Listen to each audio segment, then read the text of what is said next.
Veja no ICL Notícias, segunda edição. O valentão afinou. Donald Trump assina decreto do tarifaço, mas isenta principais produtos que compra do Brasil. Sobrou pro Xandão. Trump alivia nas tarifas, mas impõe sanções fortes ao ministro Alexandre de Moraes. Sem medo de Donald Trump, Lula dá entrevista ao The New York Times e diz que seriedade não exige subserviência. O ICL Notícias, segunda edição, está no ar.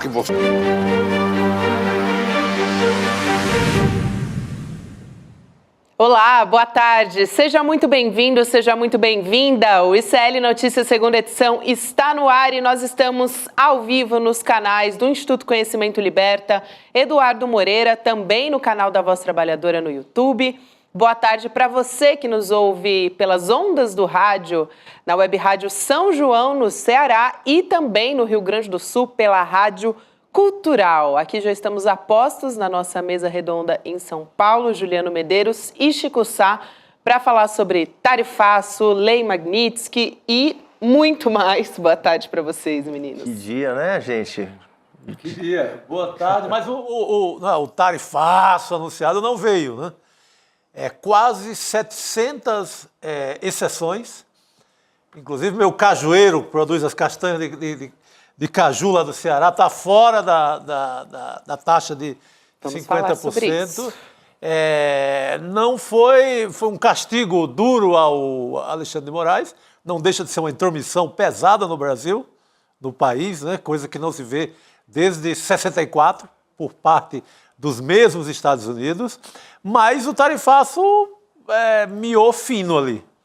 Vou entrar nesses aspectos aqui, Chico, já que você puxou, vale muito a pena, para quem está chegando agora, o presidente dos Estados Unidos, Donald Trump, assinou aquele decreto que impõe os 50%, as tarifas de 50% contra os produtos brasileiros, só que, como o Chico Sá já adiantou, tem diversos setores que ficaram de fora do tarifaço. Aliás, daqui a pouquinho, só para adiantar, a gente vai falar também sobre a aplicação de sanções contra o ministro Alexandre de Moraes por meio da Lei Magnitsky. Mas antes disso, vamos dar uma olhada na tabela para quem está nos acompanhando em vídeo, para você que me ouve. Os produtos que ficaram de fora do tarifaço, a gente listou alguns, como o Chico disse, são quase 700. Os principais que a gente pode apontar aqui, que estavam causando grande rebuliço no mercado: a aeronave suco de laranja, fundamental aqui, um dos principais que foram discutidos nas últimas semanas, petróleo, carvão e combustíveis, fertilizantes, castanhas,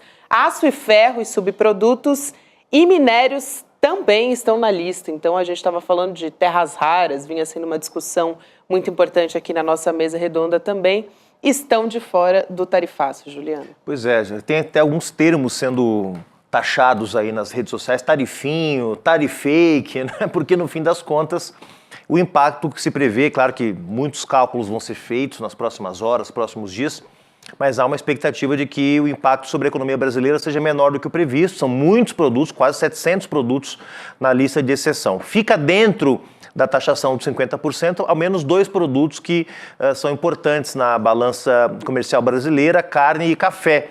Curiosamente, 2 produtos que no Brasil estão custando caro, né? Exatamente porque tem muita demanda externa, esses produtos vão para fora do Brasil, e há pouca oferta no mercado interno. Pode ser, e há já economistas calculando que um dos efeitos colaterais do tarifake do Trump seja justamente manter esses produtos no mercado interno brasileiro, barateando o seu preço, se é que o Brasil, claro, não consiga outros mercados para esses produtos. Pode ser um segundo efeito colateral positivo, porque o primeiro já é a grande unidade nacional construída em torno da ideia de que o Trump não tem que meter o seu bedelho na política brasileira, né, Chico? Exato, mas tem mais uma semana de negociação, de prazo.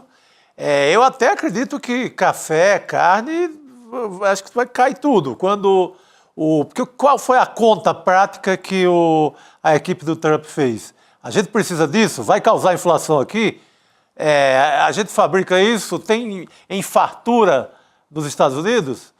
Se não tem, se não fabrica lá, se vai causar inflação, zera a tarifa. Então, pode cair até mesmo carne e café, viu, Juliano? Tem muito tempo para negociação. Não acredito mais em nada mais, de mais peso a partir de agora. Porque as negociações, a equipe do Alckmin, quem partiu para conversar, ganhou. Uhum. Não ficou... Foi importantíssimo o Lula ter mantido um discurso de soberania, como está hoje, inclusive, no New York Times, no jornal da Matriz, o jornal deles lá. Então, foi importantíssimo ter falado firme, não ter ali ido com a voz de colônia, aquela voz fraca de colônia, de que eu vou aceitar tudo. Foi importantíssimo. Se pensar bem, está melhor do que a turma da União Europeia, que pegou 15% para tudo. Sabe, com zerando quase 700 produtos do Brasil, tá bom demais por enquanto. Eu até vou colocar a Heloísa Vilela aqui na nossa roda de conversa. Elo, boa tarde para você. Agora foi adiado para o dia 6, então oficialmente o dia que entra em vigor esse decreto do Donald Trump, então tem um tempo, como o Chico Sá estava falando aqui, tem um tempo para negociação, ainda mais com essas exceções, né? Acho que eu nunca vi nada parecido com isso, quase 700 exceções, é mais exceção do que regra, né? Boa tarde, aliás. Muito mais exceção do que regra. Boa noite, Gabi, Juliano, Chico, ao pessoal que acompanha a gente aqui. Eu acho que ficou muito claro também que a gente tem aqui duas discussões diferentes que o governo dos Estados Unidos estava tentando misturar numa só. Uma é uma discussão comercial e outra é uma discussão política, porque o que o governo do Trump fez foi abrir uma guerra política declarada contra o Brasil ao tomar essa atitude contra o Alexandre de Moraes, que é totalmente desmedida, que não tem nenhuma razão de ser, baseada na suposta defesa dos direitos humanos, como se ele estivesse infringindo direitos humanos. Se assim fosse, os Estados Unidos não seriam melhores parceiros do governo da Arábia Saudita, já teriam imposto sanções ao regime do Netanyahu há muito tempo. Então, isso é uma historinha para boi dormir, né? Não tem a menor razão de ser, é irracional, mas é meramente política ideológica. E não é à toa que ele menciona até o Paulo Figueiredo na decisão de impor essas sanções contra o Alexandre de Moraes. É abjeto, é de quinta categoria, mas ficou muito claro que é uma discussão, uma briga política na qual ele quer fazer o Brasil se submeter de qualquer maneira, e isso não está em negociação, não tem essa discussão, tanto para o Itamaraty quanto para o Palácio do Planalto. Falei com fontes hoje nos dois lugares.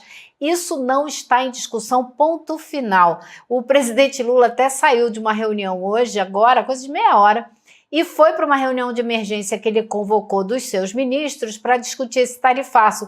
E na saída, antes de ir, ele deu uma rapidíssima declaração, porque ele tinha assinado uma lei da soberania dos animais, defesa dos animais. Ele falou, agora eu vou ali na outra reunião tratar de uma outra soberania que é muito importante para a gente. E acho que foi essa palavra que circulou mais hoje, tanto aqui quanto até nos Estados Unidos, onde muitos americanos hoje leram qual é a posição do governo brasileiro, qual é a posição soberana do presidente brasileiro nas matérias que o New York Times publicou, entrevistas que fez com o presidente Lula.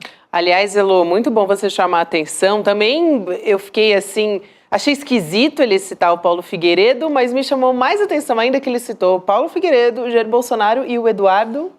Nada, não foi citado ali nesse decreto do Donald Trump. O Paulo Figueiredo foi sócio das empresas do Trump numa tentativa de construir um Trump Hotel e etc. na Barra da Tijuca, no Rio de Janeiro.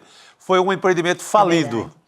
Então ele faz uma homenagem ao ex-sócio falido.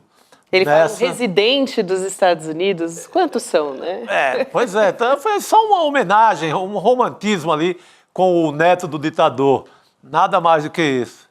Agora, Elo, quero chamar a atenção aqui também. É muito bom que o presidente Lula está reunido nesse momento. Também informação que a Elo trouxe quentíssima aqui com os ministros.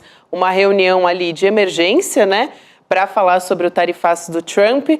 E, enfim, a gente tem também aquela outra notícia que, no fim, não tem como não atrelar uma coisa a outra, né? Porque até a nossa manchete aqui, quando você entra no programa, diz aqui que ele foi tchutchuca com o tarifaço, mas foi ali, foi machão, né?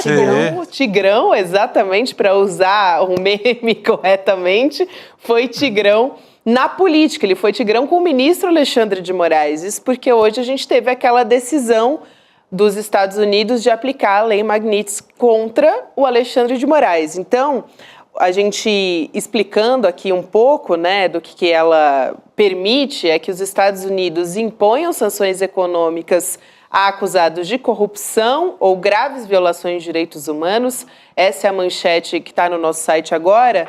Também chama muito a atenção que essa lista de alvos da Magnitsky no Brasil antes só tinham acusados de terrorismo, de tráfico. Agora o ministro Alexandre de Moraes se junta a essa lista, né, a esses indivíduos, o que é, assim, um absurdo. Mas decisão que foi publicada no site do Departamento do Tesouro dos Estados Unidos, menciona também o nome do ex-presidente Jair Bolsonaro para justificar. O Scott Bessent, né, diz o seguinte: o Moraes é responsável por uma campanha opressiva de censura, detenções arbitrárias que violam os direitos humanos e processos politizados, inclusive contra o ex-presidente Bolsonaro.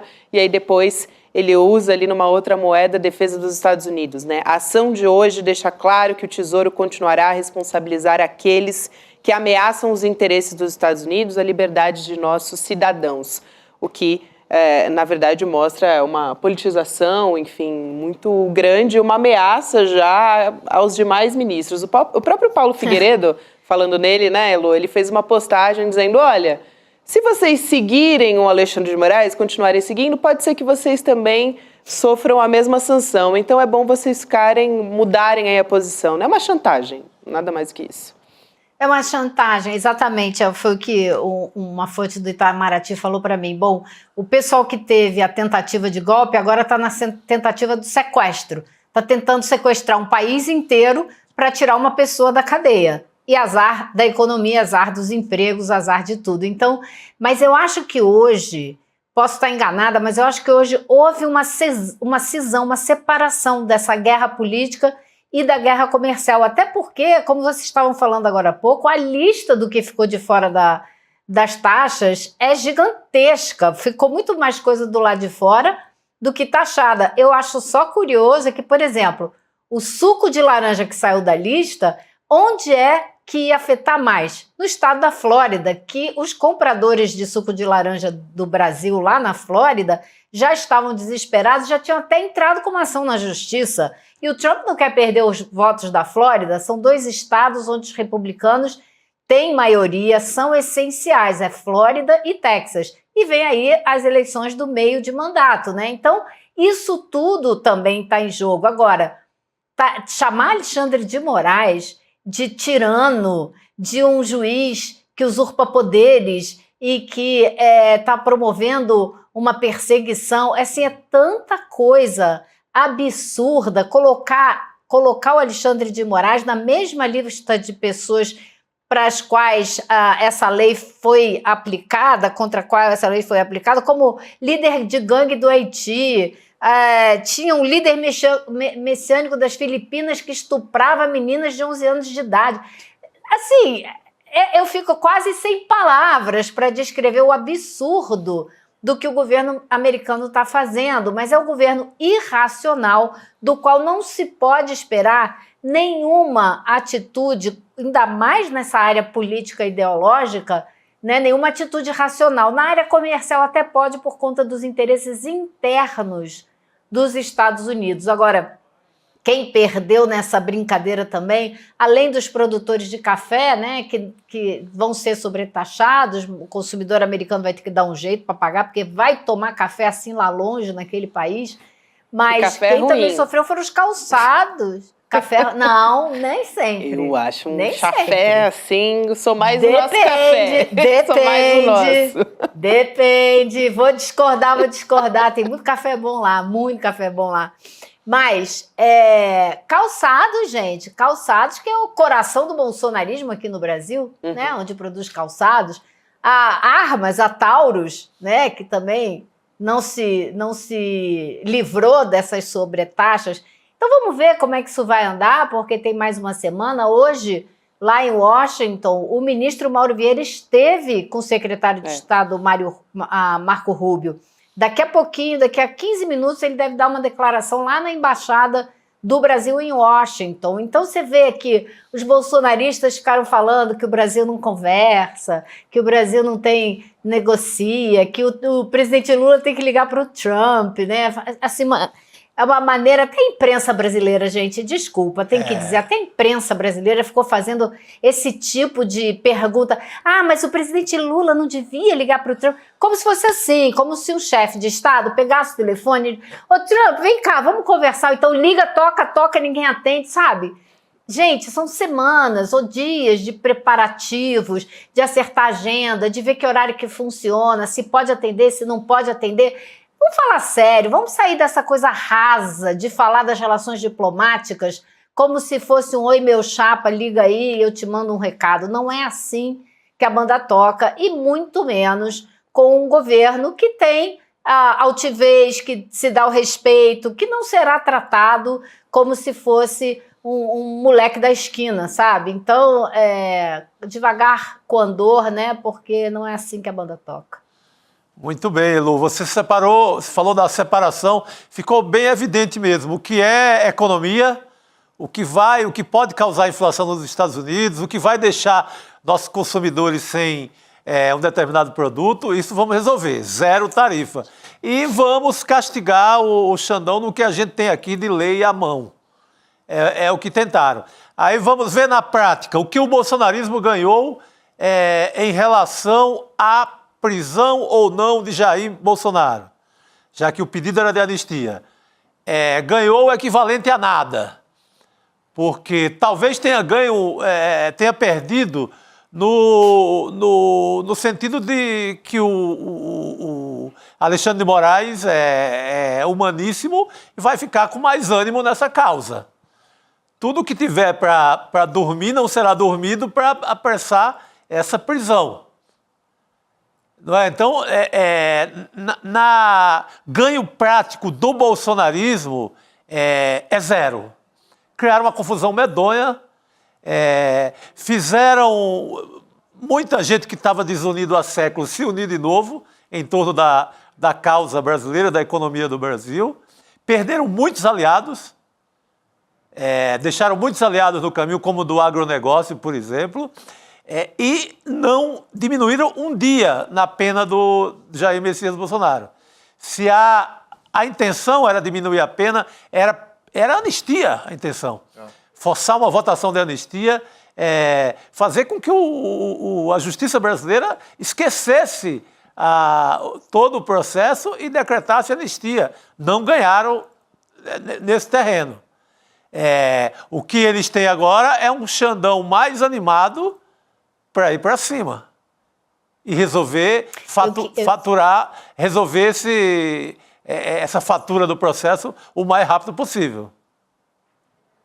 O quanto antes. E agora mesmo é que não dá para mudar nada do que a gente já está vendo que vai acontecer, que é a condenação do Bolsonaro. Imagina se a justiça brasileira vai voltar atrás e dizer, peraí, melhor a gente não condenar ele não, para a gente poder usar o nosso visto para ir nos Estados Unidos, sabe? Mais uma interferência, inclusive, né, Lu, nesse processo, que é a aplicação da Lei Magnitsky, que é uma sanção contra o Alexandre de Moraes, até citando ali o Bolsonaro, né? Então é mais uma questão ali que é colocada contra ele. É uma interferência, uma tentativa absurda de interferência em poderes que são independentes, querendo dizer que o executivo vai interferir no judiciário brasileiro. Não é assim que a coisa funciona.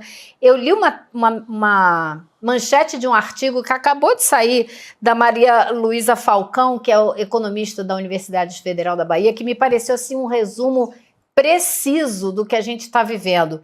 Trump recua, chickens out, que é assim, dá para trás, né? Mas o Brasil segue sob ataque. Então, exatamente isso. Trump recuou na economia, nas medidas, mas o ataque ao Brasil, o ataque à soberania, o ataque político, esse está só começando. Eu ouvi hoje de uma fonte do Itamaraty, isso é uma guerra de longo prazo, vem mais coisa por aí. Então, muita gente acha que essas medidas adotadas contra o Alexandre de Moraes são só mais um degrau numa escada que começou com o visto revogado do Moraes, depois de vários outros ministros da corte, todos nós a gente sabe. Depois agora essas sanções contra o Moraes que podem ser ampliadas ou podem ser ampliadas para pessoas que têm contato com ele, como a gente viu na descrição da lei. Então é mais um degrau que se sobe nessa guerra que é política e que não tem previsão de arrefecer. Tem previsão, sim, de continuar. São 3 anos e meio de governo Trump pela frente, né, Elo? E eles estão construindo uma ideia, uma narrativa de que o Brasil é quase eixo do mal, né? Aquela coisa, que quase uma ditadura. Então, é difícil voltar atrás, né? Uma vez que você chega nesse patamar de agressividade. Então, eu concordo com você, já se fala das sanções ultrapassarem a Praça dos Três Poderes e chegarem ao Palácio do Planalto, né, suspendendo vistos de ministros do governo. Ou seja, me parece que é uma escalada. Agora eu queria que você comentasse com a gente um outro aspecto. A gente comentou ontem aqui, falou da guerra de versões, né, de que há uma guerra de versões, estava instalada na imprensa brasileira ontem, se o Brasil estava fazendo o suficiente ou não, se o Lula estava se movimentando o suficiente ou não, arrogância, prepotência, começou a aparecer esse tipo de bobagem na imprensa. Eu vi a entrevista do ministro Haddad ontem, onde ele é interpelado por uma jornalista, quase que, mas por favor, Lula, ligue para o Trump, por favor, peça arrego. E o Haddad dizendo, não, peraí, querida, não é assim que funciona, exatamente como você descreveu. O presidente só liga para o outro quando metade do caminho já está andado. Você não liga sem saber o que o outro vai te falar do outro lado da linha, né? Mas tem um aspecto sobre a disputa de narrativa de hoje, né? Me parece que a disputa vai ser, a partir de agora, o resto da noite, amanhã, os editoriais dos jornais, de um lado, gente dizendo o Trump deu para trás, o Trump arregou. De outro lado, não, os setores empresariais brasileiros que trabalharam muito bem nos bastidores, já começa a ouvir essa narrativa por aí. O Lula não se mexeu, o Alckmin não se mexeu, o Haddad não se mexeu, quem resolveu foram os empresários brasileiros. Então, tem uma disputa de narrativa a partir de agora também. Quer dizer, e obviamente o governo também vai ter que fazer, dizendo que, olha, o Trump não aguentou a nossa postura altiva, a nossa postura, né, intransigente em relação à defesa da democracia e teve que voltar atrás, ao invés de fazer uma mega taxação sobre a Embraer, sobre a madeira, sobre o petróleo, sobre o suco de laranja, voltou atrás. Essa disputa de narrativa começa imediatamente, né, Elô? Eu acho que o dia começou de uma maneira muito positiva para o governo do presidente Lula, porque começou com a matéria do New York Times, que na verdade gerou 3 matérias diferentes, né? Eles fizeram uma primeira matéria com um título, no segundo título eles vieram com mais força, dizendo que ninguém no mundo está desafiando o presidente Trump como o presidente do Brasil, Lula. Né, deixando clara a posição do governo brasileiro de não aceitar, de não negociar a sua soberania, de nem colocar na mesa a discussão a respeito do processo em curso no judiciário. Isso daí está fora de cogitação. Então isso daí não tem nem conversa. Se você quer conversar sobre isso, vai ficar falando sozinho, porque o governo brasileiro não vai negociar sobre isso. Agora, no fim da tarde, e aí morreram, até uma colega jornalista me ligou hoje e falou, nossa, Elô, eu estava conversando com as pessoas aqui que cobrem, né, que costumam trabalhar no Palácio do Planalto, e morreu a conversa toda que havia ontem no fim do dia. Ai, mas o Lula devia ligar, mas o Lula devia tentar falar, como se o Lula tivesse dado início a essas medidas absurdas, né? Com essa matéria do New York Times, o dia começou totalmente diferente. Essa história morreu. A história do telefonema sumiu. E aí agora, no fim do dia, vieram as medidas. Então existe eu diria uma visão, uma certeza quase, dentro do Palácio do Planalto, de que esse tipo de perseguição que o governo Trump está impondo ao Brasil, pelo menos nesse primeiro momento, é favorável para o Brasil, porque isso só unifica os brasileiros em torno da necessidade de defender o país. Isso isola cada vez mais esses bolsonaristas radicais que ainda têm coragem de defender o Bolsonaro e querendo em troca, né, a destruição da economia brasileira, se for preciso, para tirar o Bolsonaro da cadeia. Esse grupo, gente, é cada vez menor. E eu acho que assim, o espaço deles, tanto dentro do Congresso como dentro da disputa de narrativas na internet, está cada vez menor. A motociata do Trump, do Bolsonaro ontem foi ridícula, né? Foi ridícula. Foi, primeiro, vazia e, segundo, só tinha gente porque ele aproveitou o Motor Week, que é um evento que acontece todo ano aqui, cheio de motoqueiro, então ele aproveitou para tentar fazer e colar ali que estava fazendo um negócio, né? Não foi nada disso. Então eu acho que a gente, como as medidas que foram adotadas, na verdade, foram muito menores, né? Ficaram muito aquém do que se falava e do que se imaginava. Então eu acho que essa visão de que isso une o Brasil vai perdurar mais tempo, porque se essas medidas fossem muito drásticas, os efeitos delas seriam sentidos mais rapidamente, o que poderia tirar fôlego e causar divisão interna. Mas, por enquanto, eu acho que a visão é essa, que isso une o Brasil, inclusive traz setores do centro, da centro-direita, inclusive, em torno do governo e apoiando. Claro que tem sempre aquela tentativa, eu diria até tola, que foi feita de dizer, então o Tarcísio negocia, o Tarcísio vai ligar para negociar. Eu tenho que rir, gente, porque só da cabeça de vento de alguém falar uma coisa dessa, né? Mas então eu acho que por enquanto fica essa vitória da narrativa. Não gosto nem de dizer da narrativa, da posição do governo. O Tarcísio fugiu para o interior, fez a agenda essa semana inteira no interior, com medo de repórteres até no Palácio dos Bandeirantes para não falar sobre esse assunto. Escafedeu-se. Está evitando, né? Agora, eu só queria responder rapidamente aqui uma pergunta da Jordana Luz, como a gente falou que é uma clara interferência essa aplicação da Lei Magnitsky, se não poderia, de repente, a Jordana Luz pergunta, causar uma prisão do Jair Bolsonaro nessa história. E eu rapidamente mandei uma pergunta aqui para o Cacai, advogado criminalista, que está sempre a postos aqui para nos ajudar, e ele gentilmente me respondeu aqui dizendo, olha, eu acredito que não, o Eduardo está exagerando a importância dele nesse processo e eu não penso que essa será a consequência. Aproveitando o Eduardo estar exagerando a importância dele nesse processo, ele foi o primeiro, né, o maior antipatriota do Brasil nesse momento, ele foi o primeiro a comemorar essa taxação e a aplicação dessas sanções também. Então a gente tem esse vídeo, a gente vai trazer aqui agora, vamos nessa. Eu queria aqui agradecer ao presidente Trump, ao secretário de Estado Marco Rubio e a todas as autoridades do Executivo e do Legislativo que se envolveram diretamente nessa tomada de decisão, reconhecendo e tendo a sensibilidade de olhar para o Brasil e entender as diversas violações de direitos humanos em curso. Direitos humanos? O cara que andava com a camiseta do brilhante Ustra, o rei da tortura, torturava mulheres, torturava mulheres, as mães na frente dos seus filhos, sabe? E mais, Chico, direito humano, direito à vida, à vacina, a remédio para enfrentar a pandemia, isso não é direito humano também? Claro. O que eles diziam? Abre economia, deixa todo mundo ficar doente, porque que não pode é ferrar a economia, né? Mas ferrar a economia para tirar um cara da cadeia ou livrar a cara de uma família, isso pode. Então, assim, essa gente não tem a menor coerência. Eu só vou desculpar vocês de terem me obrigado a ver esse vídeo pelo interesse de que a população veja e entenda melhor do que nunca quem é essa turma. É pedagógico. Em nome da pedagogia... É pedagógico. Excelente, Elô. Obrigada por hoje. Qualquer informação, Elô traz pra gente aqui também, porque ela tá com todos os olhos ali em Brasília acompanhando essa reunião também.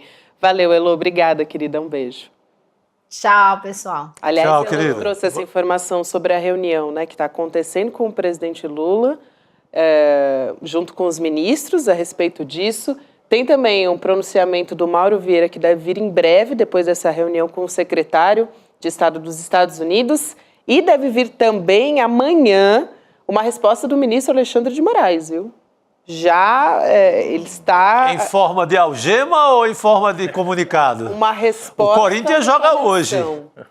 O Corinthians joga hoje. Toda vida que o Corinthians perde, acontece alguma coisa. Então... Ele vai falar amanhã no Supremo Tribunal Federal sobre a aplicação da Lei Magnitsky, a retomada dos trabalhos do Judiciário, então vai ser bastante simbólico esse discurso. Nossa, vai ser uma retomada do Judiciário com toda a força, né? Exatamente. Agora, importante, Gabi, Chico, uma coisa que a Elo falou, só queria comentar, porque, ok, são menos setores taxados do que se esperava, mas vai ter alguns setores taxados e sempre pode ter um impacto, sobretudo no que diz respeito a desemprego, porque pode diminuir o investimento em alguns setores, pode ser que gere mercado interno, enfim, há muitos cálculos a serem feitos. Mas seria sensacional se o presidente Lula saísse dessa reunião com os ministros hoje, anunciando, olha... Tá bem, o tarifaço ficou menor do que a gente imaginava, não vai impactar tanto a nossa economia, mas os setores impactados o governo vai matar no peito, vai proteger os empregos. Porque isso que a Elo falou é muito importante, manter a unidade nacional que se criou diante desse ataque. Importante. Para não deixar ninguém dizendo, eu fui taxado e o Lula disse que ficou uma taxaçãozinha e eu que me virasse. Não, o presidente Lula dizer não vai ter desemprego no setor do café, não vai ter desemprego no setor da carne, porque o governo vai zerar os impostos internos, vai manter o emprego, quer dizer, manter esse espírito de quem está protegendo o país dessa agressão. Se o presidente Lula pudesse fazer isso depois dessa reunião de ministros, seria sensacional. Olha, Juliana, eu creio que ficou até mais fácil, né? Porque o Haddad estava com um plano, esse mesmo plano para todos os setores. Pensando no desastre de tarifaço de 50%. Agora ficou mais fácil. Ficaram poucos setores. A carne, eu acredito que não vai ficar com essa taxação toda, porque dá emprego nos Estados Unidos. A JBS lá emprega muita gente lá, porque a carne sai daqui quase com a vaca viva, digamos assim. Entendeu? Todo o trabalho com a carne é feito lá. Dá muito emprego aos americanos. Então, até isso pode cair, você vai ver.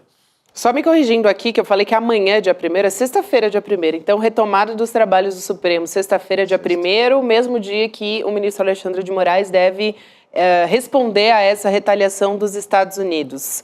Vamos seguir aqui, a gente falou aqui do Supremo Tribunal Federal, vale a pena lembrar que a gente teve condenação dos executores dos atos golpistas do 8 de janeiro. O Bolsonaro, nesse momento, está de tornozeleira eletrônica nesse processo, é réu, investigado nesse caso. E um dos episódios, que é o mais recente agora, que está sendo lançado dos webcomunistas, a Laura Sabino e do Ian Neves, é a explicação de tudo isso, de toda essa história. Então, a gente vai trazer esse trecho agora, a respeito da anistia, é um novo episódio que está sendo lançado, e você acompanha um trechinho do programa a partir de agora. Vamos nessa. Mais de 2 anos depois do Bolsonaro inflar a galera dele para quebrar o pau em Brasília, o Supremo Tribunal Federal finalmente está ouvindo as partes acusadas e caminhando para o julgamento da tentativa de golpe. E o que a gente tem visto desde o início é que o bolsonarismo vem tentando emplacar a narrativa de que eram só as velhinhas e crianças, pessoas desarmadas, que apenas estavam exercendo seu amplo direito de liberdade de expressão irrestrita. Pois é, eles até elegeram algumas figuras entre esses presos para tentar usar de exemplo de pessoas injustamente presas, né? Que a prisão é um grande sofrimento para essas famílias. Deve ser por isso que o Freixo sumiu, né? Ele pode até se aposentar se ele quiser, porque agora os bolsonaristas viraram ativistas pelos direitos de encarcerados no Brasil. Muito bem, então esse é o episódio novo, a gente já abriu na câmera grande, eles nunca me deixam fazer sem surpresa, aqui, é sempre no spoiler. Não deu nem tempo pra fazer assim, ó. Não deu tempo. Pode. Aqui tá bom? Tá tudo bem. Legal. Fica à vontade. Eu sou bem espaçosa aqui na mesa. Obrigado, né? eu tô vendo. Você observou, né? Leandro Demora aqui com a gente, então, nessa noite, gente. A gente vai voltar a falar da Lei Magnitsky. Aliás, estávamos falando um pouquinho antes de você chegar que o Alexandre de Moraes vai responder na sexta-feira, na volta dos trabalhos. E tem alguns pontos que a gente queria destacar aqui, viu, Demore, com você, que é o seguinte... tem, claro, uma clara interferência do Donald Trump na justiça brasileira, né, com foco em defender a anistia, ele cita o Jair Bolsonaro e tal. Então, a gente preparou uma tela aqui para mostrar os pontos principais do que é essa lei, afinal de contas. Foi uma coisa que a gente passou ali no começo do programa, mas a gente vai colocar aqui na tela agora, então a nossa equipe já pode colocar. Enquanto isso, eu também vou ler para quem está só nos ouvindo, pelo rádio.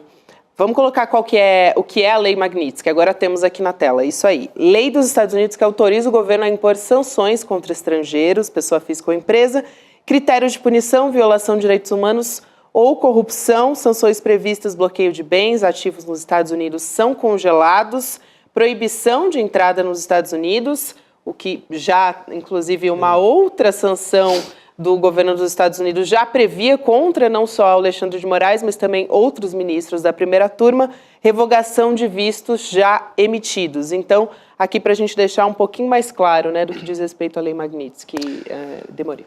Gabi, de certo modo já era esperado, né? Muita gente já falava sobre isso e tal. A gente tem uma dificuldade, Chico, de navegar entre realidade e bravatas, né? Porque a gente foi contaminado pelo vício de só mais 72 horas, né? Sim. Então, muitas dessas coisas vinham sendo faladas lá pelo Paulo Figueiredo e essa galera toda, e você nunca sabe se não é, se é só bravata, se o cara tá chutando, se tem alguma negociação ou não.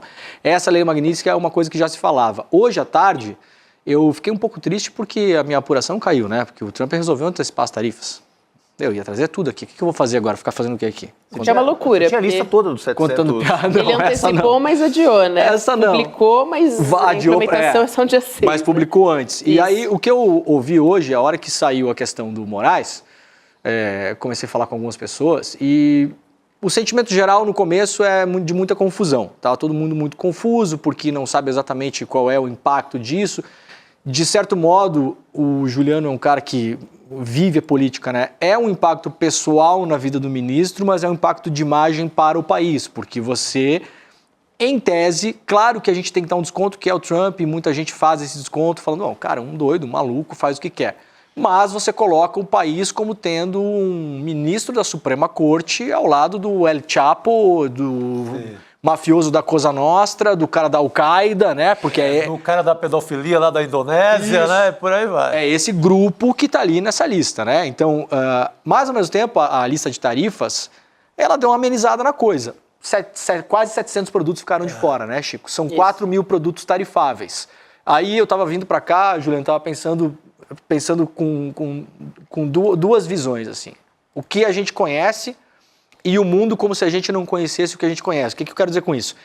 Se a gente não soubesse de nada sobre tarifas e hoje aparecesse esse anúncio, a gente já está assustado.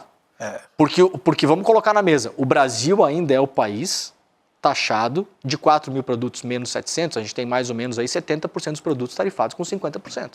Ainda é muito ruim, ainda é o pior. Né? Não deixa de ser ruim. Se o Trump não tivesse antecipado que ia tarifar tudo com 50, a gente já está fazendo o programa hoje aqui. Sim. Falar, meu Deus, o que aconteceu? O Brasil, a gente se ferrou nessa história, né?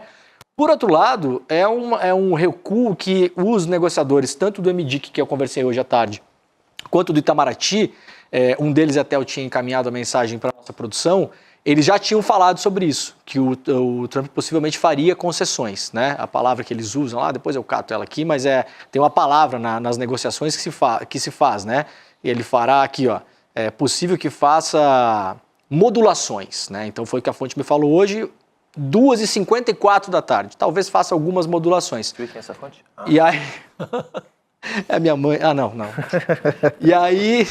Só que eu achei interessante isso, Juliano. Ele me falou o seguinte, eu achei que ia estar todo mundo muito apavorado pela questão do Alexandre de Moraes. Essa fonte me diz o seguinte, em todo caso, o mundo não termina e a negociação prosseguirá.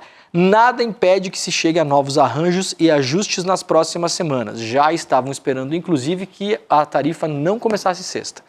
Então, veja, isso aqui é um pequeno exemplo, Chico, de como as negociações e os negociadores estavam conversando em alguma medida com os Estados Unidos e estavam sabendo de informações e sentindo o que viria. Essa pessoa aqui é um diplomata de altíssimo escalão. Não é alguém que sai chutando coisa. E já falou, olha, acho que vem modulações, o sol nasce amanhã de novo, pode haver mais negociações, não sei se entra na sexta-feira. Acertou tudo, veio modulações, não entra sexta-feira agora. E, gente, conhecendo o Trump como a gente conhece, até o dia 6 vai passar 8 anos. Né? Então, acho que é um pouco nesse momento que a gente parou agora. Exatamente. E talvez, sentindo que tem uma missão cumprida aí, com o bolsonarismo, de ter castigado o Xandão, talvez venha mais alívio ainda para a economia. Possível. Numa separação política da economia. E levar em conta também, né, Chico, que, como o Demore mencionou, você tem em tese 3.300 produtos tarifáveis, mas nem todos o Brasil produz e nem todos o Brasil exporta para lá. O Trump meteu tarifa... Então, só um pouquinho. A nossa pauta de exportação para os Estados Unidos não é esses 3.000 e tantos.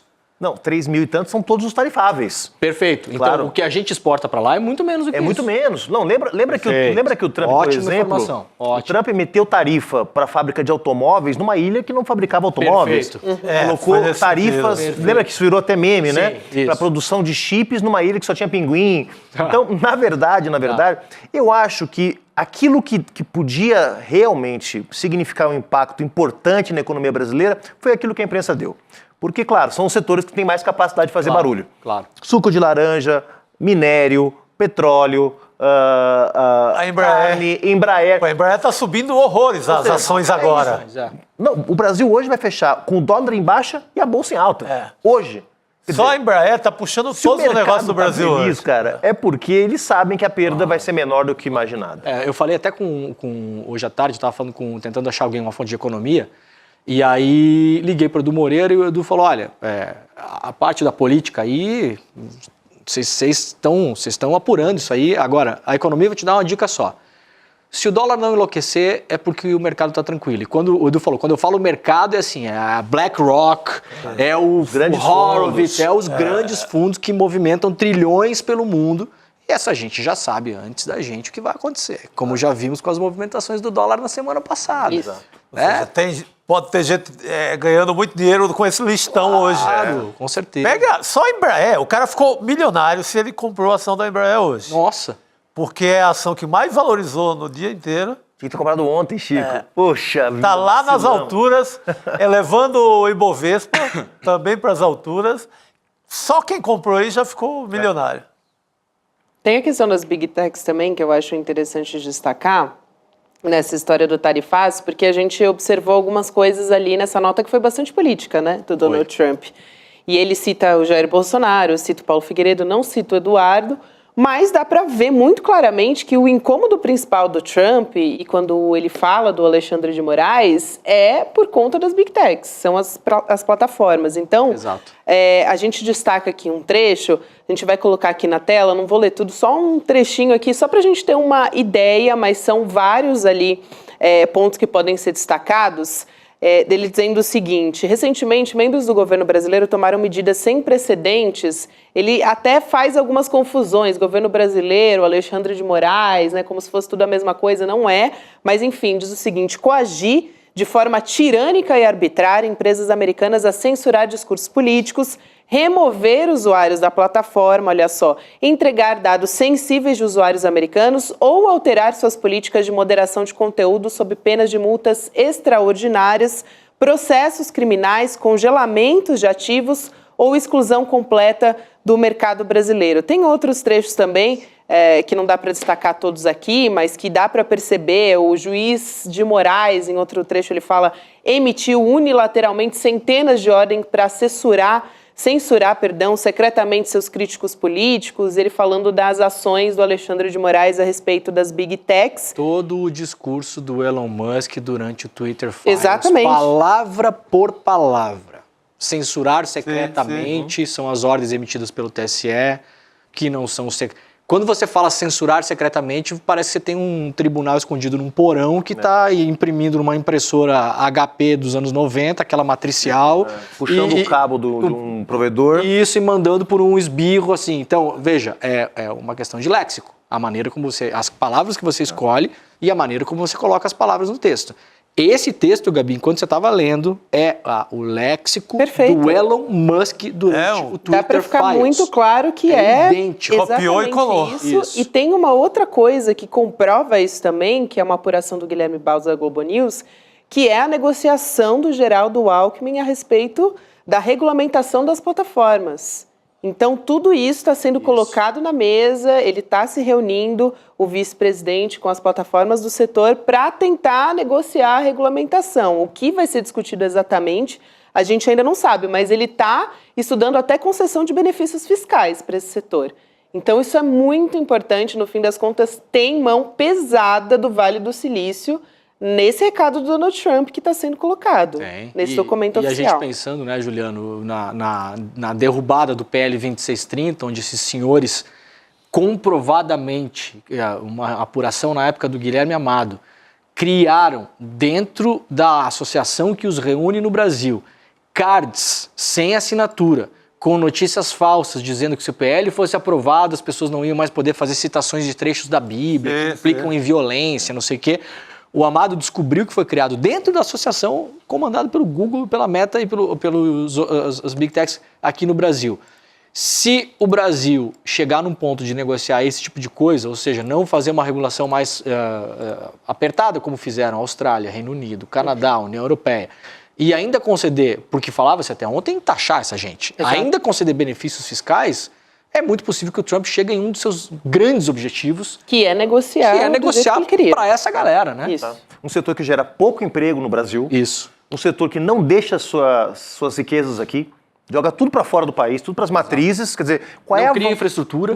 Qual é a vantagem de deixar as Big Techs livres no Brasil? Não faz nenhum sentido isso. Não são setores produtivos que estão aqui. Então, assim, isso é uma palhaçada. Agora, que parte da pressão... Eu tô convencido que não tem nada a ver com o Bolsonaro. Tem a ver com os BRICS. Tudo que está acontecendo tem a ver com os BRICS, tem a ver com enfraquecer. Porque com a China, com a Índia, o Trump tem estratégias muito claras de como agir. Com o Brasil faltava uma estratégia. O que eu vou fazer? Vou tratar o Brasil como se fosse a Venezuela. Um sistema de justiça corrompido, um governo autoritário, persegue adversários. Então, ele tem para cada adversário uma estratégia diferente. Para o Brasil é isso, é tentar criar um ambiente de isolamento internacional, que não vai funcionar, mas é a tática que ele tem. E no fim do dia, se ele ganhar um pouco mais de isolamento internacional do Brasil e algum nível de vantagem para essas corporações que financiaram a sua campanha, lucro. Exatamente. Lucro.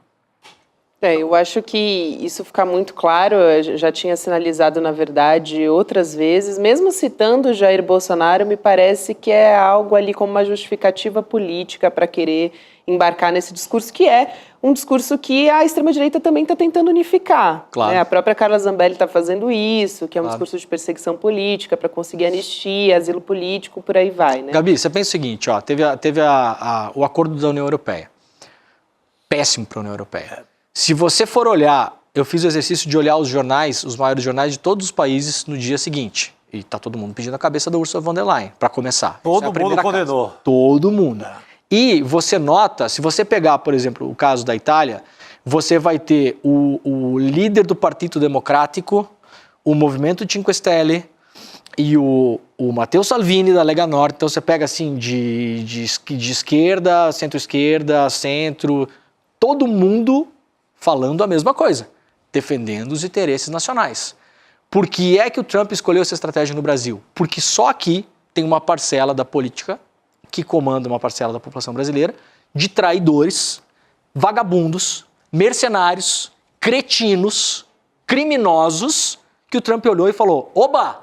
Lá tem pra nós. Que delícia, deixa essa gente fazer o trabalho sujo. Lá é possível, né? Lá tem esse bando de vagabundo que vai apoiar o que eu preciso. No Canadá ele não achou essa gente, Chico.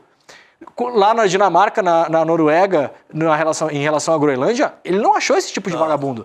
Nem a extrema-direita da Suécia, que avançou sobre o parlamento, sim. Na questão da Noruega, a extrema-direita da Suécia, que é tipo a nossa aqui, foi pra cima do Trump. Sim. Aqui não. Aqui a gente tem esse bando de vagabundo, de sem vergonha, que o Trump olhou e falou, nossa, mas que beleza, né? E ainda tem o cara enrolado que vai ser preso. Meu Deus, eu vou ficar mostrando a cenourinha pra ele e ele vai ficar correndo atrás. E aí vai levar a carroça pra onde eu quero. E olha, primeiro o seu italiano tá perfeito, o movimento 5 Stelle, é impressionante, é um demore. É que a gente comeu pizza hoje de manhã. Afinal de contas é um demore. Aí já fica fluente. Claro. Mas isso, o Trump vai usar isso em outros países. Na Colômbia, anteontem, houve uma condenação do Álvaro Uribe Vélez, né, ex-presidente da Colômbia, e uma condenação ainda que vai passar por várias instâncias, etc. O que aconteceu?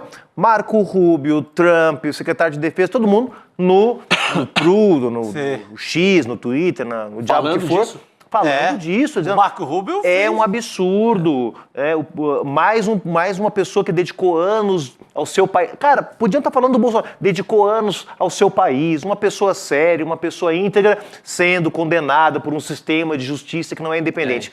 Eles vão usar o que tiverem. Usaram a Lava Jato 10 anos atrás, né, mais ou menos 10 anos, começaram a usar a Lava Jato, perseguindo opositores. Não tem mais condições de fazer isso, porque mudou o ambiente político da região. Vão usar sanções econômicas e a narrativa de que somos todos uns bárbaros antidemocráticos, desde que governados por partidos de esquerda ou centro-esquerda. Essa é a tática deles a partir de agora. Agora, o ambiente político da Colômbia tem grupos como o bolsonarismo que vão apoiar o Trump internamente? Vai achar gente lá? Claro, porque ele defende o Uribe. Quando ele defende o Uribe, ele mobiliza todo o uribismo, claro, que é 30% da política colombiana. E esse é no ano eleitoral, né? Agora tem as primárias no final do ano, eleição em maio do ano que vem. Então vai pegar todo esse caldo. Já é agenda eleitoral. Por que não faz isso no Chile? Por que não faz isso no Uruguai? Está fazendo nos 2 países que tem eleição ano que vem. Perfeito. São os únicos 2 países que tem eleição ano que vem, Brasil e Colômbia, onde a esquerda pode vencer. No Chile, mais provável é a vitória da extrema-direita, então não preciso me meter no Chile. Então vejam como nada é por acaso, né? Nós estamos falando de interesses econômicos, interesses políticos e a velha narrativa de que eles estão aqui para salvar a democracia e os direitos humanos. Muito bom. Até porque é interessante para ele, em certa medida, ter um aliado da extrema-direita nesses países, né? Aqui pensando no nosso país, claro. Jair Bolsonaro ou Eduardo, ou seja, quem for o nome da extrema-direita. E, Gabi, nós estamos falando, como a gente já mencionou aqui, no segundo maior país do hemisfério. Nós estamos falando dos Estados Unidos em termos de riqueza e população, mas o Brasil é o segundo país em população e riqueza no hemisfério ocidental, desse lado do Atlântico, né? E estamos falando, no caso da Colômbia, de um país de 50 milhões de habitantes, que tem ouro, que tem petróleo, quer dizer, ele não foi, é um Panamá, né? Não, exatamente, não foi mexer com Belize, com Honduras, ele está mexendo com os 2 maiores países do hemisfério sul, né? Deste lado da banda ocidental. Né? Então, é Brasil e Colômbia. Aliás, eu estava me lembrando aqui, me recordando que tem uma ameaça do Paulo Figueiredo e até da própria nota do Donald Trump, assim, nas entrelinhas, de que se os demais ministros não aderirem ao que os Estados Unidos estão querendo, eles também vão sancionar os demais ministros. E isso eu não estou falando aqui da questão dos vistos. Essa foi uma outra sanção anterior. A gente está falando da Lei Magnitsky, que aqui pode atingir outros ministros também. É algo que os Estados Unidos, né, esses agentes estão estudando também para aumentar um pouco, vamos dizer assim, essas sanções aqui contra o Brasil, para continuar querendo dizer que está subindo o tom no âmbito político.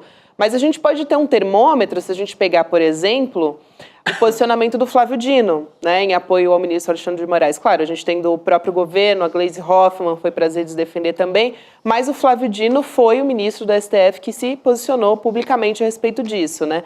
A gente vai colocar aqui na tela também, para quem me ouve, o ministro Flávio Dino, ele publicou nas redes sociais dele a capa da Constituição brasileira, né, da República Federativa do Brasil, dizendo: minha solidariedade pessoal ao ministro Alexandre de Moraes, ele está apenas fazendo o seu trabalho de modo honesto e dedicado, conforme a Constituição do Brasil.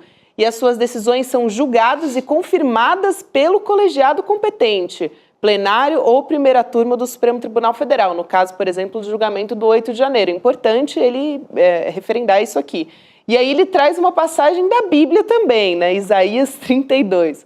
O homem nobre faz planos nobres e, graças aos seus feitos nobres, permanece firme. Também aqui o Flávio Dino publicando em apoio. Ele sempre vem com um versículo ali para jogar ali nos peitos do bolsonarismo, isso, né?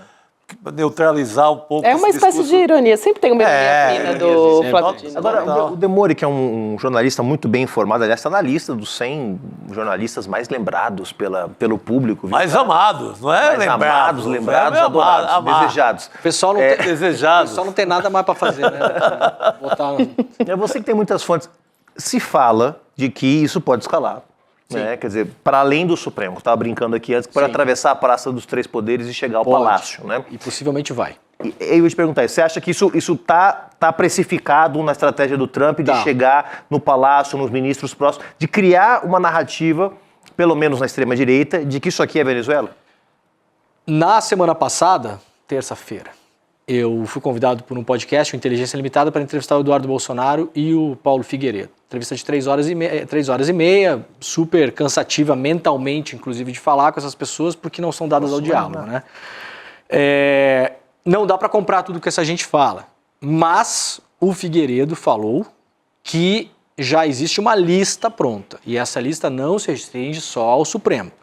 É uma lista que abrange várias pessoas da sociedade. Depois da entrevista, conversei com algumas pessoas. Hoje conversei com uma outra pessoa que está muito por dentro das negociações lá, nessas retaliações políticas. E a pessoa me disse o seguinte, existe uma lista já pronta, é questão deles irem escalando e escolhendo.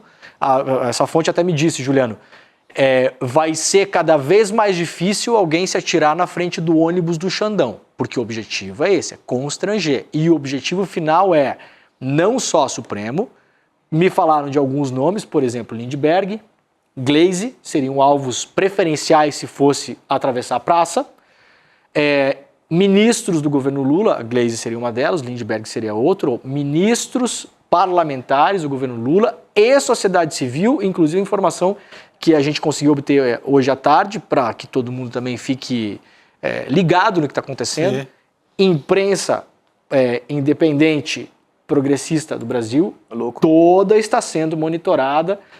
É muito possível, e claro que é um risco desnecessário que ninguém gostaria de correr, mas é muito possível que a coisa do jeito que ela está hoje, por exemplo, se algum de nós aqui, que passa o dia inteiro falando sobre isso, e a gente obviamente não está alinhado com o Donald Trump, tentasse entrar nos Estados Unidos, muito possivelmente seríamos barrados hoje. Já está nesse ponto de escalada. Sim, acredito piamente. É isso, e a Magnitsky vai sendo usada para quê? Para pressionar. A ideia central é enfraquecer o governo, obviamente, colocar o Brasil lá fora com essa imagem de par internacional, pensar nas eleições do ano que vem e dar combustível para impeachment do Alexandre de Moraes. E isso é uma ideia final. Então, a ideia é moer a reputação do ministro daqui até 1 ano e meio, 2 anos e meio, e moendo a reputação dele de modo que, vejam, André Mendonça, o Fux e o Cássio não falaram nada. Mantiveram os vistos e ficaram quietos. Você já calou 3 no Supremo. O Fux já calibrou, inclusive, né? Isso. Ele se posicionou depois das sanções. Exatamente, mas você já calou 3. Se você coloca mais uma Magnitsky em cima do Barroso, em cima do Gilmar, em cima do Dino, atravessa a praça, pega o Lindbergh, pega a Gleisi, que está do lado do Lula, as pessoas, você conhece como é a política, naturalmente as pessoas começam a se jogar menos na frente do ônibus do Alexandre.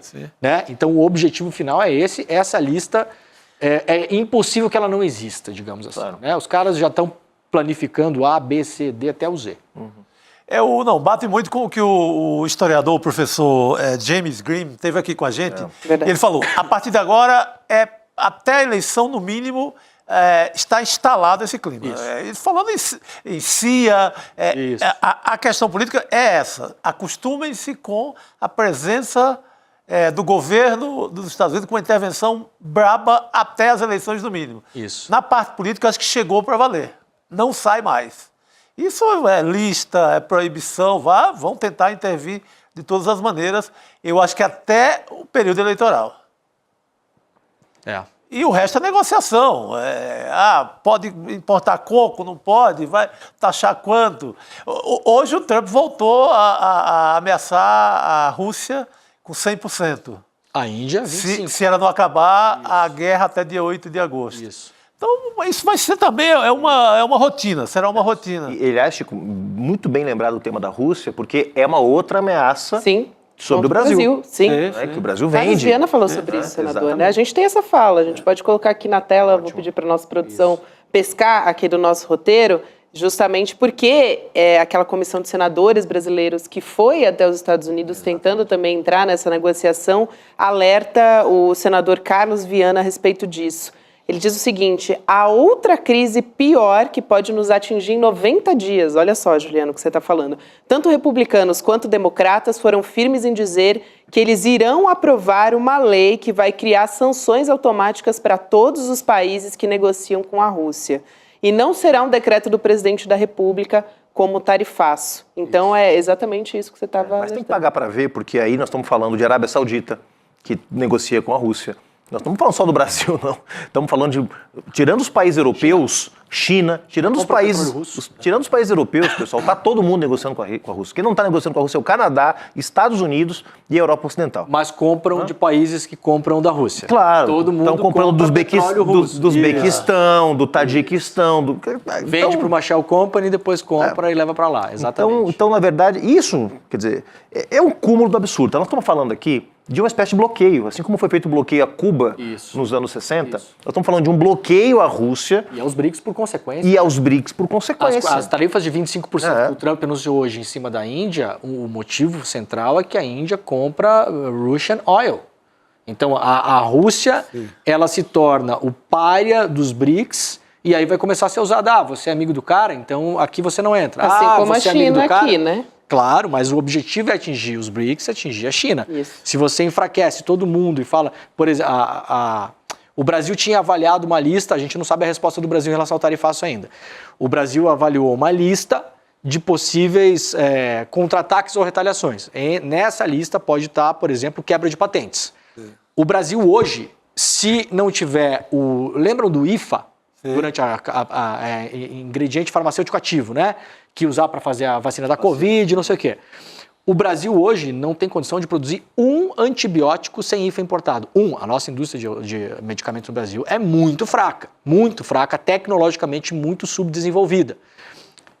Qual é a grande questão? A maior parte do IFA do mundo é produzido na China e na Índia.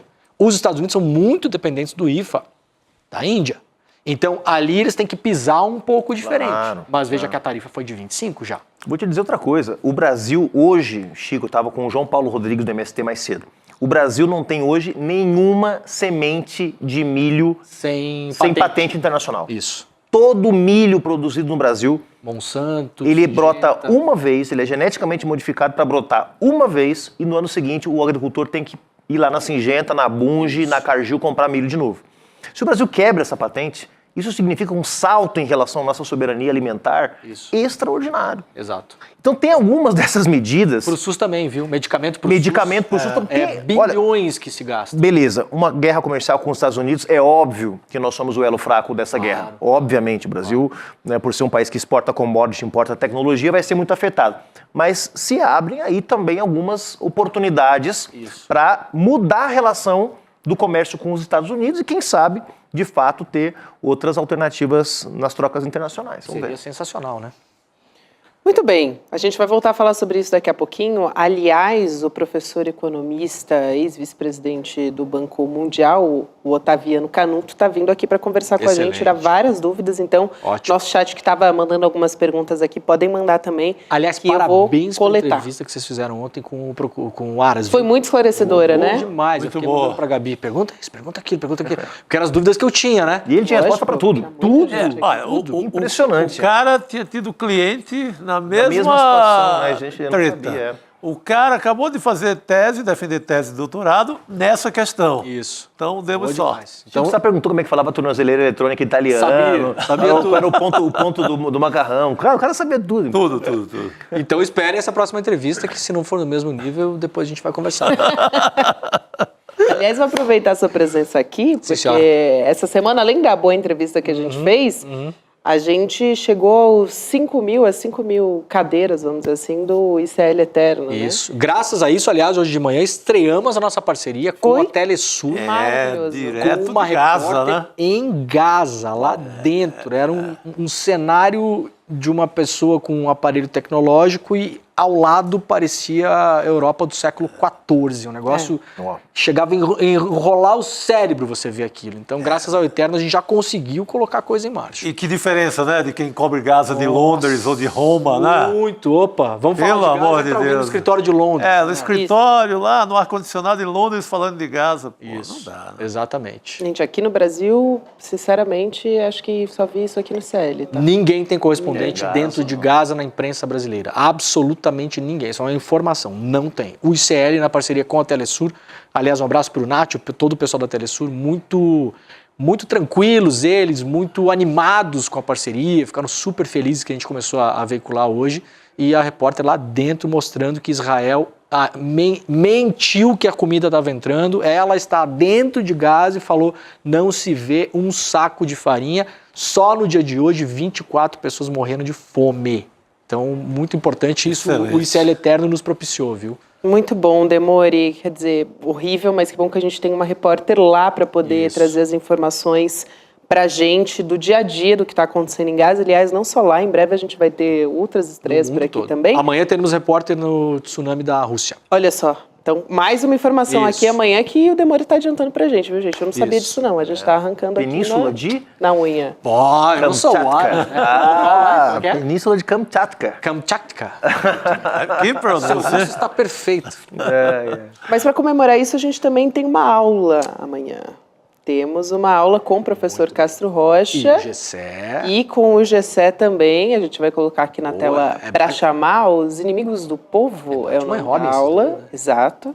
E Eduardo Moreira que vai conversar com eles. Dá para se inscrever nessa aula em icl.com.br/aula. Amanhã, 8 horas da noite. E a gente vai continuar discutindo quem são os inimigos do povo brasileiro, mas também pela perspectiva olhando para esse conjunto todo do que a gente está conversando aqui, né? Do mundo, dessas medidas do Donald Trump, enfim, tudo isso vai entrar aqui na nossa discussão. Aliás, professor Castro Rocha, especialista em estudar a extrema-direita, esse olhar, ele deu uma aula aqui pra gente que foi incrível, né? A Semente do Caos. Muito bom. A respeito disso. Então, amanhã, ter a oportunidade de ouvir eles três conversando vai ser muito bom. Três cabeças, uma cabeça de economista, uma cabeça de cientista social, que é o Castro Rocha, especializado em extrema-direita, e uma cabeça de cientista social, que é o professor Gessé, especializado em como o povo se vê e se sente no Brasil. Quer dizer, você pega ali uma aula magna, Chico, que se fosse pagar uma fronteira de pensamento, não sei o que, você ia gastar, sei lá, R$3.000 para entrar para ver. Por aí. E a gente vai fazer de graça. É isso. Como sempre. Então é só mais um dessas várias novidades que a gente está trazendo. Amanhã a gente vai trazer essa aula também. Se inscreve aí em icl.com.br/aula, é online, gratuito. Aquele esquema que você já sabe. E a gente vai seguir por aqui. Você vai nos deixar, né, Leandro Demori? Só por enquanto. Vou almoçar. Almoçar. Inter e Fluminense daqui a pouco. Tá ansioso. Olha, não procurem na internet. O único time gaúcho. Internacional escândalo. O único time gaúcho. Escândalo do vestiário. Não procurem. Nenhum. As pessoas E nem procurem também CBF e Polícia Federal. Escândalo de hoje. Não procurem. Não procurem. Estou pedindo para não fazer isso. Liberando então você, meu querido. Volte sempre, a gente vai continuar conversando sobre o tarifaço aqui também. A gente vai voltar a falar, porque dependendo do ponto de vista, como disse o Juliano, virou tarifinha. Tarifake. Pessoas. A gente vai entender aqui. Vamos colocar na tela mais uma vez alguns dos principais produtos que ficaram de fora. Então, a gente já falou no começo do programa, agora a gente vai esmiuçar com o especialista produtos que ficaram de fora do tarifaço. A gente coloca aqui na tela aeronave, suco de laranja, claro, esses são só alguns, tá, gente? A lista é de quase 700 produtos. Petróleo, carvão e combustíveis, fertilizantes, castanhas, aço e ferro e subprodutos e minérios também. O nosso convidado, já adiantei aqui também para a nossa audiência, é o economista e ex-vice-presidente do Banco Mundial, Otaviano Canuto. Então já dou boa noite aqui para o professor. Obrigada por aceitar nosso convite. Boa noite para vocês. E que baita responsabilidade, quer dizer, tiveram uma ótima entrevista ontem e amanhã tem uma super aula. Eu estou aqui interessado. Com certeza, professor, o senhor vai poder ajudar a gente. A primeira pergunta que eu quero te fazer é uma que aqui toda a nossa audiência quer a resposta principal, que é a carne e o café ficaram de fora dessa lista de produtos, né, que estão de fora do tarifaço. Então, são produtos que vão ser taxados. Dá para esperar o escoamento desses produtos para outros países, né, negociações, mas a gente sabe que essas coisas levam tempo, ou vai sobrar produto aqui no nosso mercado interno e os preços para a gente, para os brasileiros, podem ficar mais baixos, mais baratos, professor? É claro que a diversificação do destino de exportações sempre é algo que pode ocorrer em qualquer momento no tempo. O problema é se as exportações hoje de carne não são maiores para esses outros mercados, porque existem limites para isso. Mesmo os chineses, eles estão, digamos assim, substituindo o mercado norte-americano por outros mercados, mas para fazer isso eles têm que oferecer subsídio, eles têm que aceitar preços menores. Então não é uma solução perfeita.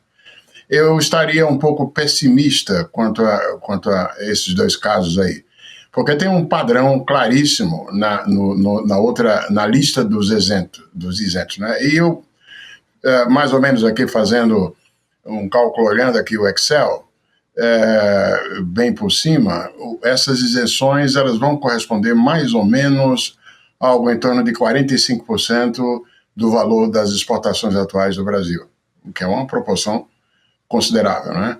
Mas não é uma seleção fortuita. Eu moro aqui nos Estados Unidos há 21 anos. Tudo que é viagem que eu faço de percurso médio, né, ou baixo de avião, eu vou lá checar e o avião é da Embraer. A dependência em termos de frota das empresas de aviação aqui nos Estados Unidos para voos regionais em relação aos produtos da Embraer é muito grande, não tem um concorrente à altura. E o dano em termos de custos que essas empresas de aviação teriam com essas tarifas, porque elas vão precisar continuar comprando aviões, elas precisam repor peças e assim por diante, seria muito grande, né? Isso não é o caso da carne ou mesmo do café. Da mesma maneira, os minerais que foram excluídos, eles também, recebendo o impacto da tarifa, eles não seriam facilmente substituíveis, pelo menos em quantidade, com o de outras áreas do mundo. Então tem um alto interesse do Trump aí, dos Estados Unidos, de minimizar o dano para a própria indústria americana com as isenções que fizeram. Isso não é o caso de carne ou de café.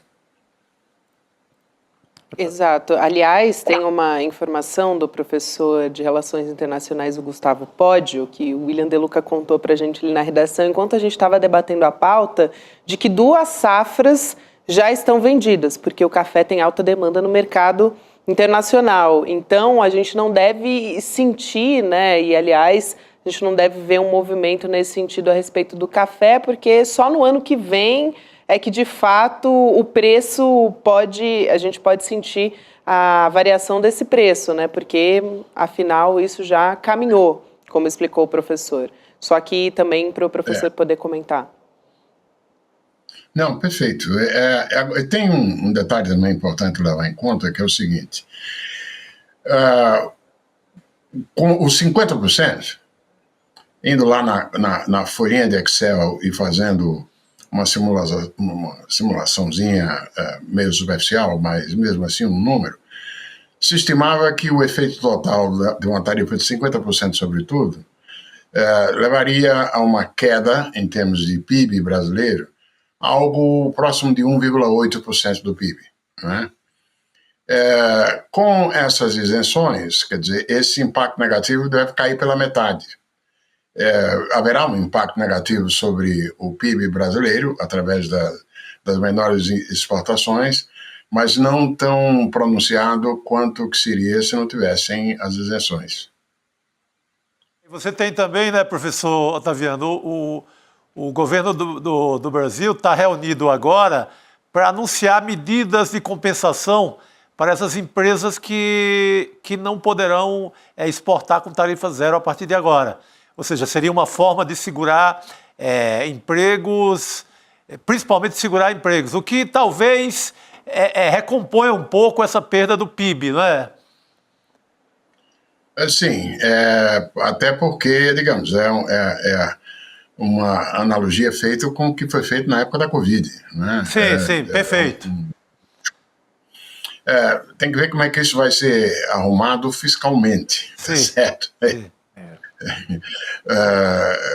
Veja, do ponto de vista até de balanço de pagamento, de contas externas, o Brasil está bem, continua razoavelmente seguro, tem reservas, tem uma condição de balanço de pagamento em que o investimento direto externo continuou a ser bem maior do que aquelas necessidades que a gente tem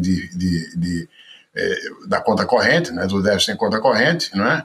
E a única fonte de preocupação macroeconômica que se considera é a evolução da dívida pública e assim por diante. Então, espero que isso seja possível de ser feito sem um dano grande sobre as contas públicas.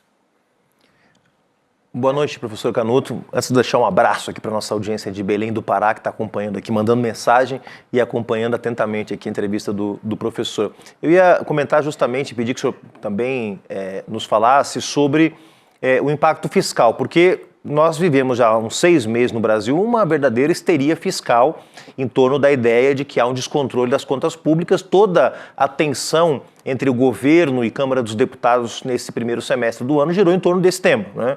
E como o senhor mencionou, as contas públicas do Brasil estão relativamente em ordem, né?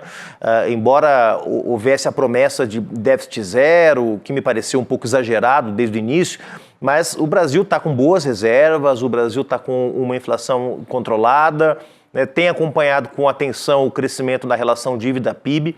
Agora, já dá para mensurar, eu sei que isso vai depender de muitos cálculos, mas dá para mensurar qual o tamanho do esforço que o Brasil terá que fazer caso queira compensar os setores econômicos para não gerar desemprego, os setores econômicos que serão tarifados, e o resto é o mundo da política, quer dizer, o governo vai ter que construir um entendimento com a Câmara para votar créditos extra, né, ou para estourar o teto, né, o arcabouço fiscal, enfim.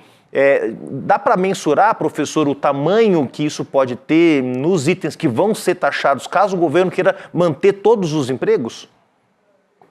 Tá, eu só faria uma pequena ressalva em relação ao que você falou, o seguinte: não há razão para se ter histeria quanto à evolução fiscal, mas na margem ela não é de melhora, ela é de piora. Não é por acaso que o ministro Haddad foi obrigado a buscar formas adicionais de receita, né? A rigor, eu digo para vocês que o ideal seria que o país fizesse uma revisão do que gasta, do gasto público. Porque o gasto público brasileiro, ele foi crescendo ao longo do tempo em um ritmo acima do crescimento potencial do Brasil. Isso é uma história que já vem há 3 décadas. E não necessariamente quando você olha o detalhe, esse gasto público é um gasto que seja justificável, quer por razões sociais, né, ou quer por razões de suporte à atividade produtiva, com gasto em infraestrutura. Nós temos um problema de má qualidade do gasto público brasileiro, isso é inegável. Então, idealmente, seria melhor enfrentar na margem a tendência negativa no lado fiscal via a revisão do gasto, com corte de gasto que não é social e que não é de apoio à produtividade, ao invés de aumentar tributos, tá certo? Então, não sejamos... não há terreno para qualquer histeria, você tem toda a razão, mas na margem não é belo o cenário de caminhada, não, viu? Temos um problema fiscal, sim. Professor... eu não creio que a magnitude desse programa, particularmente agora que a gente terá um escopo menor de setores e, portanto, de firmas para apoiar, que seja algo que venha, digamos assim, a mudar muito o cenário. Mas a questão de fundo não pode ser...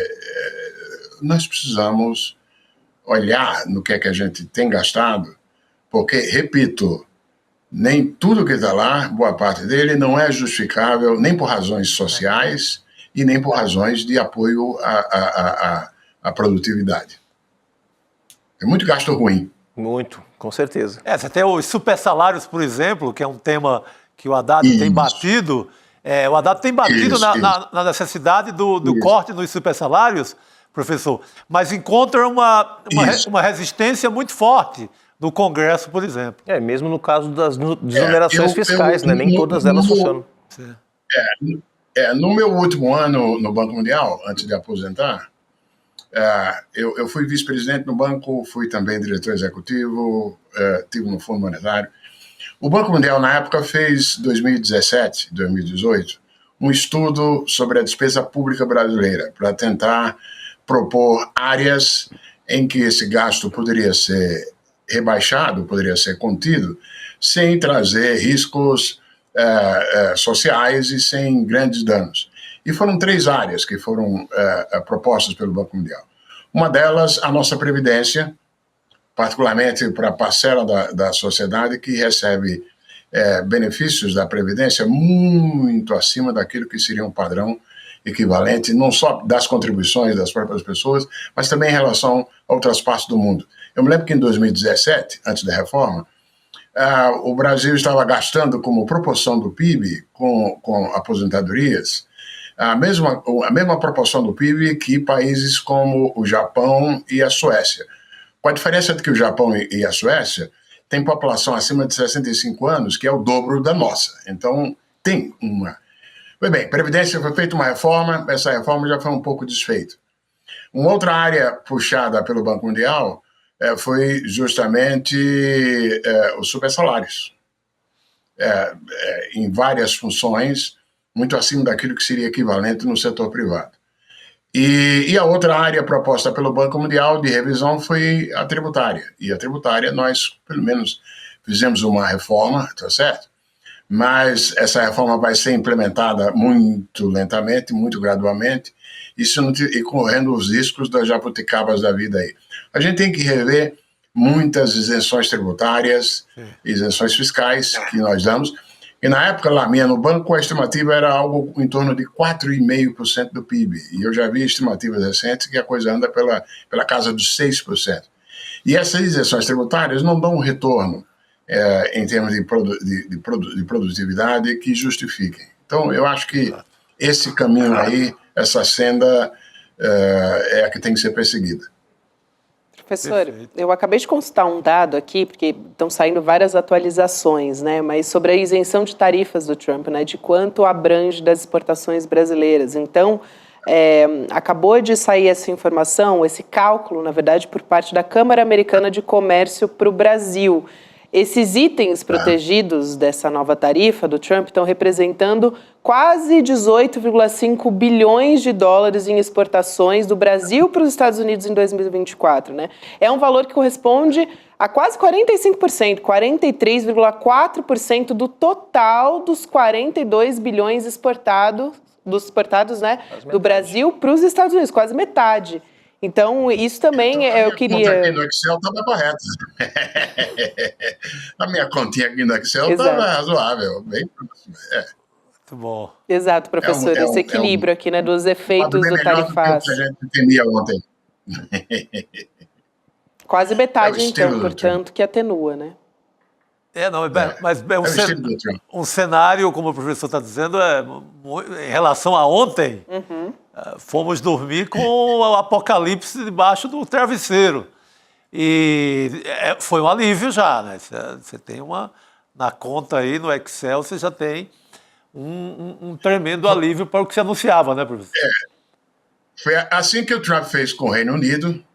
O primeiro-ministro do Reino Unido, depois do acordo, o primeiro dessa fase agora, quando fez o acordo, um assessor, ou alguém, um jornalista, futucou dizendo, mas o primeiro-ministro, nós estamos com uma tarifa bem mais alta do que a que tínhamos e concedemos coisas e assim por diante.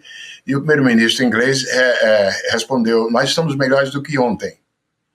De certa maneira, também tem sido o argumento da alemã, da presidenta da União Europeia, e assim por diante.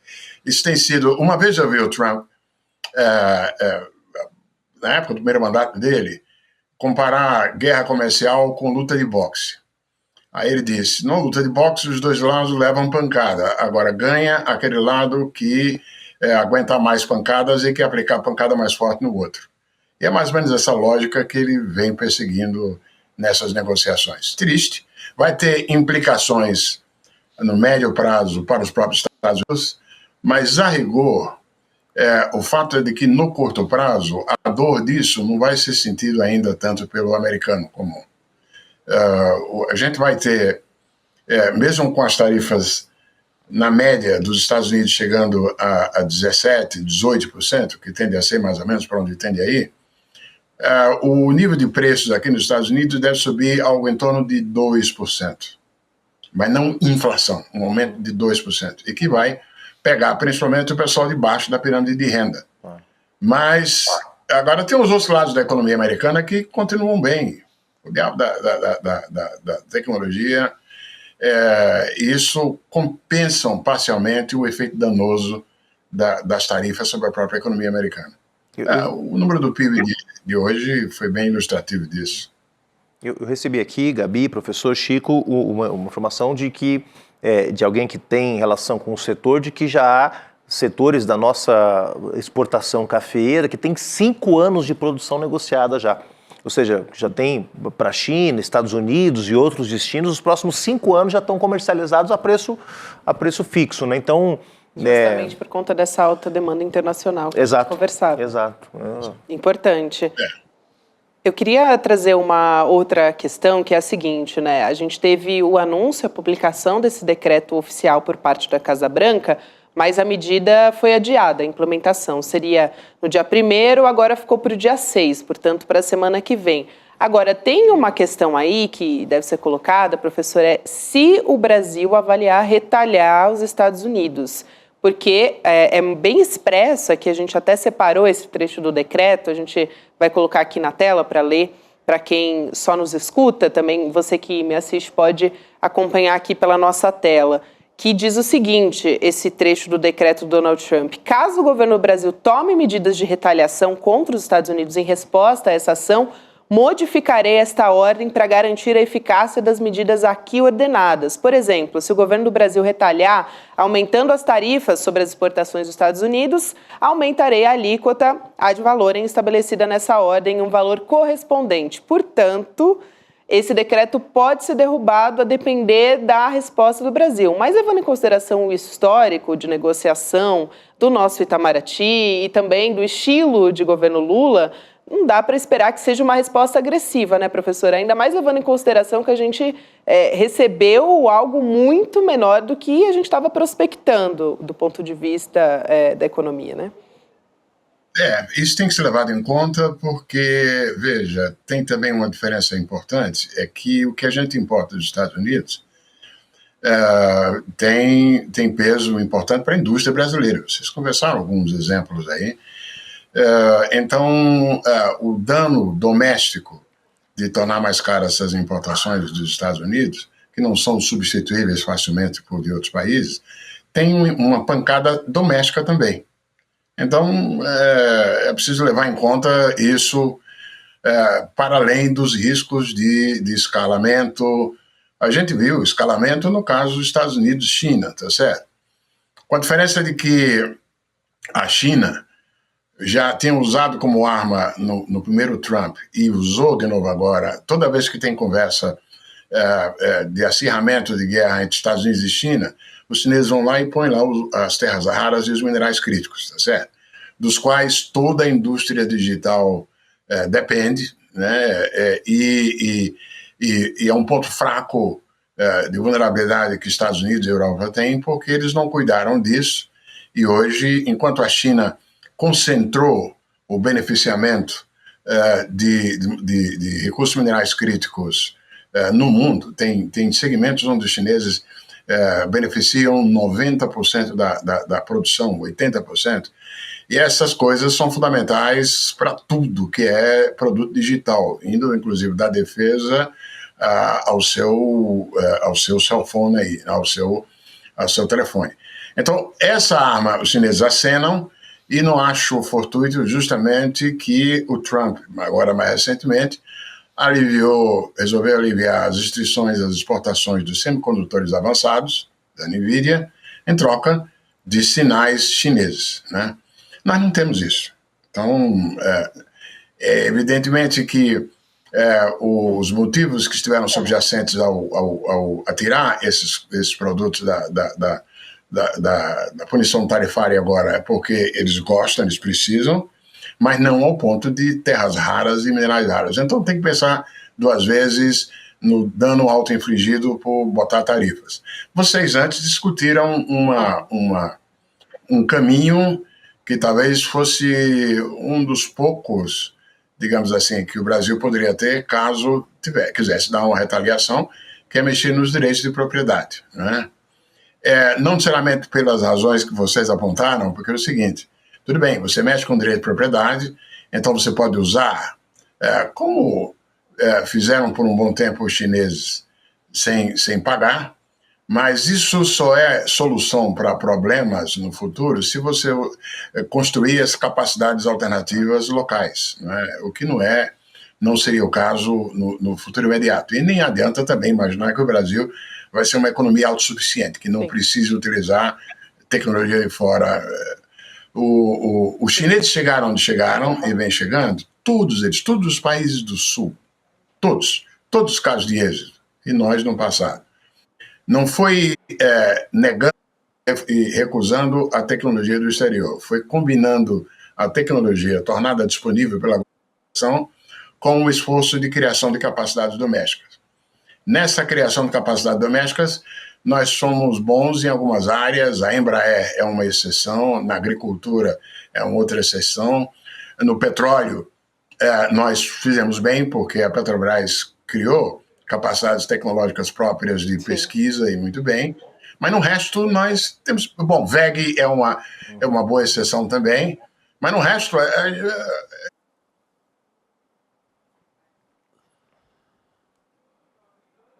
Aqui a gente se vira o tempo inteiro, tá certo? Mas, evidentemente, que se o governo resolver dar tomar o risco de escalar esse processo, evidentemente que proteção à propriedade intelectual pode ser um caminho. Está previsto, inclusive, em lei, né? Claro. Professor, quero muito agradecer a sua presença aqui, o Otaviano Canuto, que é economista, ex-vice-presidente também do Banco Mundial. Um abraço e até uma próxima oportunidade. Muito obrigada. Perfeito. E já que vocês falaram em Fluminense, eu vou terminar dizendo vai Corinthians. Estou de acordo, professor. Muito bem, professor. Professor, e uma notícia para o senhor, Sergipe, o seu estado, não foi muito atingido. Não pegou laranja, não pegou petróleo, então pode ficar tranquilo. Pois é. Um abraço.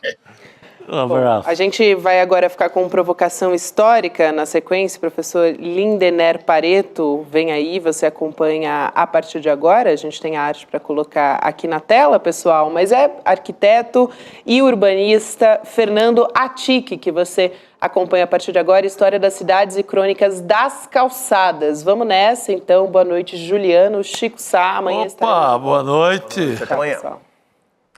Duas das aulas de maior sucesso que o ICL trouxe para vocês foram o Plano Secreto da Extrema-Direita, com João César Castro Rocha, e o Pobre de Direita, de Gessé Souza. Imagina os dois juntos? Pois é a surpresa que a gente preparou para vocês no dia 31 de julho, às 8 horas da noite. Os dois vão conversar sobre o que é essa força, né, que tanto nos atrasa, que tanto nos oprime, e que tanto nos ameaça aqui no Brasil. A gente se encontra dia 31.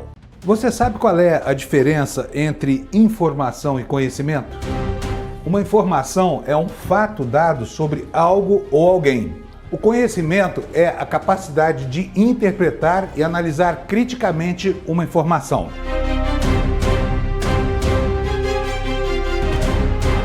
Todas as manhãs, o Desperta ICL analisa os principais fatos do Brasil e do mundo para que você comece o dia muito bem informado e cheio de conhecimento para entender o que está por trás das notícias. Não perca! Desperta ICL todos os dias de segunda a sexta às 7 horas da manhã. Comigo, Fábio Panunzio. Eu espero você.